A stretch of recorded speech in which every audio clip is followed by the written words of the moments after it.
How we doing, everyone? Andre Pillow, PGA professional and media coordinator for the First Tee of West Michigan, as well as being the founder of DNA Golf Instruction. This month is Black History Month, and every year I like to share some of the great things that African Americans have achieved and accomplished within the game of golf. We know about a lot of the things in our rich history within the states, a lot of the inventions we've created, leaders such as Malcolm X and Martin Luther King, but a lot of us don't know about our history within the game of golf. So briefly, if you have some time, please watch this little clip of some of the great things that we've accomplished and some of the great people that have motivated me in my professional career. George Franklin Grant is the inventor of the modern-day golf tee. He received his patent in 1899, U.S. patent number 638920. He was a dentist by trade, and prior to his invention, golfers would have to tee up their ball on a pile of dirt. Grant was also one of the first African-American graduates of the Harvard School of Dental Medicine and later became the first African-American faculty member at Harvard. In 1963, Althea Gibson became the first African-American to play on the LPGA Tour.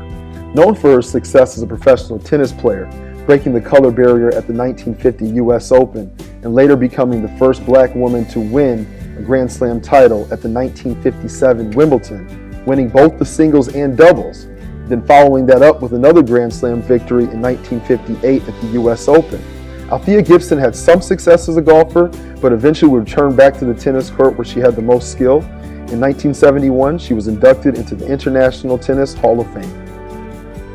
Renee Powell became the second African American to play on the LPGA Tour in 1967. In 2003, she received the First Lady in Golf Award from the PGA. Her father, William Powell, had what he called his crazy dream. In the mid-1900s in the United States, golf courses were segregated and there weren't a lot of opportunities for black people to play the game. So Mr. Powell decided to build his own golf course.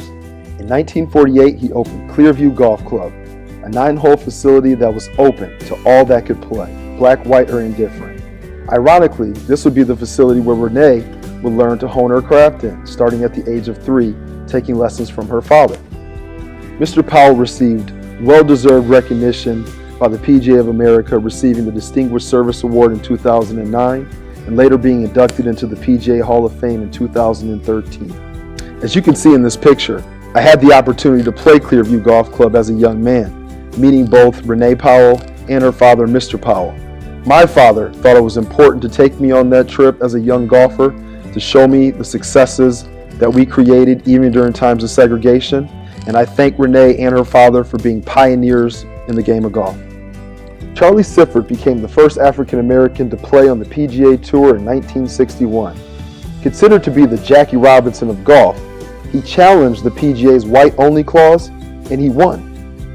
Sifford endured humiliation, threats to his life, and mistreatment by other professionals during his time on tour. He played at courses and facilities where he wasn't allowed in the clubhouse or couldn't eat at the restaurants. But that didn't stop him from competing, and it definitely didn't stop him from winning.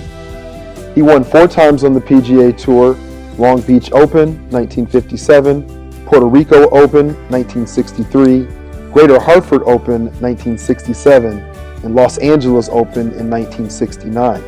He also won the Negro National Open 6 times. He has been honored by the PGA and was inducted into the World Golf Hall of Fame in 2004, and in 2014, he received the Presidential Medal of Freedom from President Barack Obama. In 1967, Lee Elder raised just enough money to attend Q School for the PGA Tour. He finished in 9th place out of 122 golfers and earned his tour card for that year. In 1975, Mr. Elder became the first African American to play in the Masters, and in 1979, the first African American to play on a Ryder Cup team representing the U.S. against England. He paved the way for a lot of golfers like myself and even Tiger Woods on tour, dealing with a lot of racism, but never letting it stop him from achieving his goals. In 2016, for the first time ever in the 66-year history of the LPGA, 4 black women competed in one LPGA event. The event was the Cambia Portland Classic. The players were Ginger Howard, Mariah Stackhouse, Sadina Parks, and Cheyenne Woods. I was fortunate enough to meet Sadina Parks and Mariah Stackhouse in 2017 at the LPGA Meyer Classic. There have now been 8 black women to play on the LPGA Tour. Althea Gibson, Renee Powell, Laree Sugg, Shasta Sugg, Cheyenne Woods, Sadina Parks, Ginger Howard, and Mariah Stackhouse. In 1997, Tiger Woods became the first African American to win the Masters.